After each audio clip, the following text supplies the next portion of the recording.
Hello दोस्तों। आज हम लोग देखने वाले हैं क्लास 10th का क्वाड्रेटिक इक्वेशंस का एक टॉपिक है नेचर ऑफ द रूट्स। ये टॉपिक बहुत ही ज़्यादा इम्पोर्टेंट है। क्यों इम्पोर्टेंट है?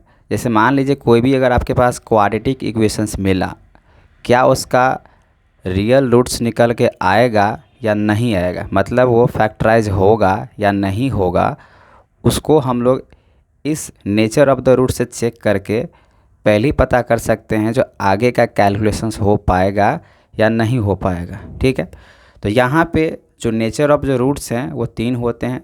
डी अगर ग्रेटर देन हुआ 0 तो रियल एंड डिस्टिंक्ट होगा। इसको हम क्वेश्चंस लेके समझाते हैं। वही अगर डी इक्वल्स टू 0 हुआ तो रियल एंड इक्वल उसका रूट्स निकल के आएगा। वही डी लेस देन हो गया 0 से, तब इसका कोई भी रियल रूट्स नहीं निकल के आएगा।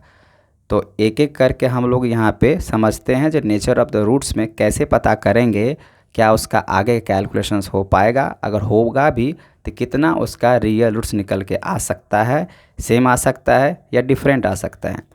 तो अगर हम फर्स्ट क्वेश्चंस के लिए हम बात करें तो मान के चलिए यहाँ पे एग्जांपल्स लेके या क्वेश्चंस लेके हम सॉल्व करते हैं। तो क्वेश्चंस अगर आपको दिया रहे और पता करने के लिए ये दिया रहे कि क्या इसका नेचर है, तो 2x² plus x minus 1 equals to 0, ये एक क्वाड्रेटिक इक्वेशंस है, क्योंकि आप कंपेयर कर सकते हैं इसको, जो कि ax² plus bx plus c equals to 0 के जनरल फॉर्म में आपको मिल जाएगा। अब यहाँ पे हम लोग इसका कोएफिशिएंट लिखेंगे, तो a का जो वैल्यू होगा वो 2 होगा, b होगा 1 और c होगा -1। यहाँ जो d दिख रहे हैं, d का मतलब होता है डिस्क्रिमिनेंट, जो कि आपको पता है, जो पिछले वीडियो में हमने बताया था। जो d का जो फॉर्मूला होता है, डिस्क्रिमिनेंट का जो फॉर्मूला होता है वो क्या होता है, तो d equals to b² minus 4ac। तो हम लोग इस क्वाड्रेटिक इक्वेशंस को इस वाले फॉर्मूला पे वैल्यू रखेंगे, तभी पता चलेगा ना d ग्रेटर देन है या लेस देन है या इक्वल टू है।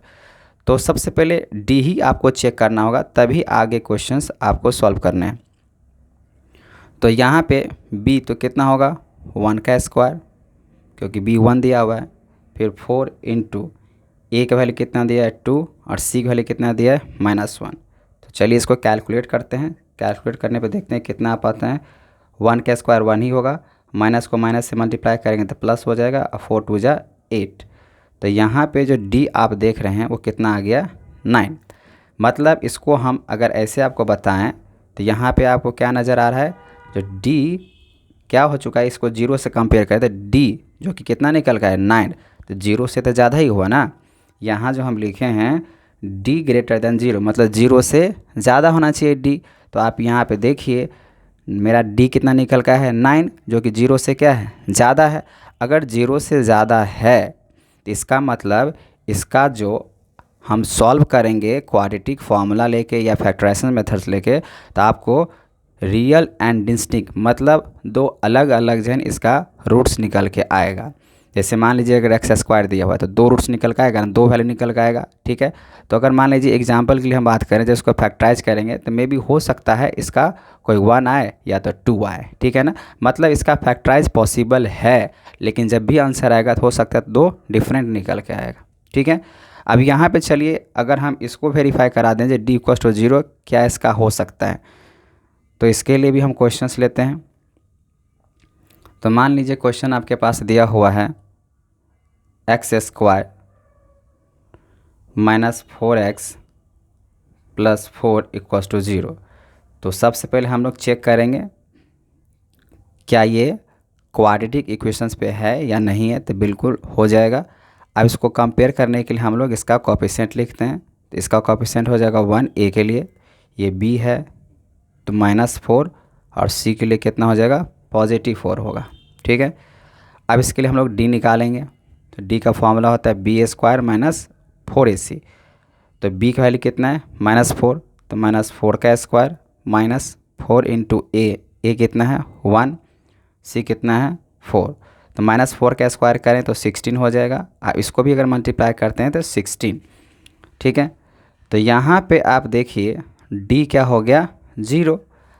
अगर d 0 हो गया तो डी जीरो में मैंने क्या बताया था, डी इक्वल टू अगर जीरो हुआ तो इसका जो रियल रूट्स निकल के आएगा वो क्या होगा, इक्वल निकल के आएगा। अब ये इक्वल क्या होता है निकल के आएगा, जैसे मान लीजिए आप इसको फैक्टराइज करेंगे तो इसमें से x का जो वैल्यू निकल के आएगा, जो भी आएगा आंसर वो दोनों सेम ही आएगा। मान लीजिए इसका अगर 2 आ रहा है तो x इक्वल टू 2, और फिर सेकेंड वाला भी जो x का होगा वो भी 2 ही निकल के आएगा। लेकिन इस वाले में ऐसा नहीं होगा, इसमें अगर एक 2 आ रहा है दूसरा क्या हो सकता है, 3 हो सकता है, 4 मतलब कुछ डिफरेंट हो सकता है, ठीक है ना। लेकिन जब भी इसको सॉल्व करेंगे तो इसका फैक्टराइज का जो 2 रूट्स निकल के आएगा वो दोनों सेम होगा, ठीक है।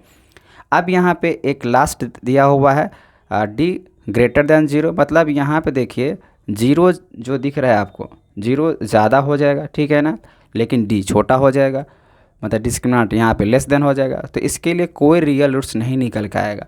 तो इसके लिए भी हम लोग कैसे चेक करेंगे, तो इसको भी एग्जाम्पल से हम लोग समझते हैं।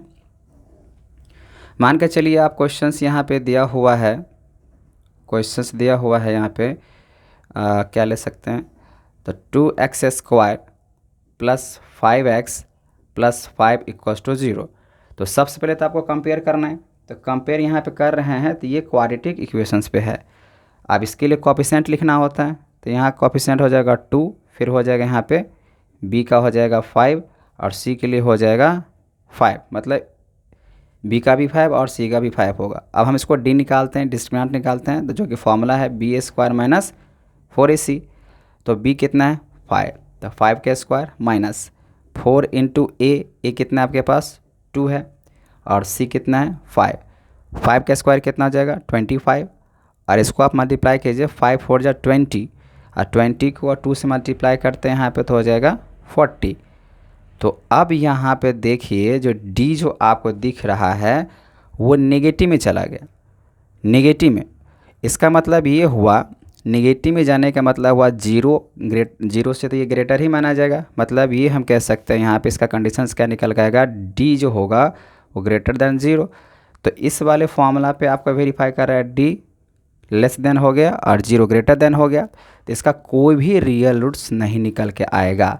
मतलब ये हुआ जब आपको क्वेश्चन ऐसा मिले, मतलब ऐसा डी लेस देन हो जाए और जीरो ग्रेटर देन हो जाए, डी मतलब नेगेटिव में चला जाए, इसका मतलब ये हुआ इसको अगर हम फैक्टराइज करते हैं या क्वाड्रेटिक फार्मूला से बनाते हैं, ठीक है ना, तो ये पॉसिबल नहीं होगा, इसका कोई भी रियल रूट्स नहीं निकल के आएगा, ठीक है। तो यही हुआ हम लोग का नेचर ऑफ रूट्स। तो इसके लिए आपको ये फॉर्मूला याद रखने की ज़रूरत है, और कोई भी क्वेश्चंस को सॉल्व करने से पहले अगर मान लीजिए आपके पास क्वाड्रेटिक इक्वेशंस में अगर आ चुका है इक्वेशंस, तो उसको आप इस तीनों रियल रूट्स को, नेचर ऑफ द रूट्स को पता कर लीजिए, और उसके बाद जब आप क्वेश्चन सॉल्व करेंगे क्या उसका आगे फैक्टराइज होगा, क्या उसका रियल रूट्स निकलेगा या नहीं निकलेगा, आप इससे आसान तरीके से निकाल सकते हैं।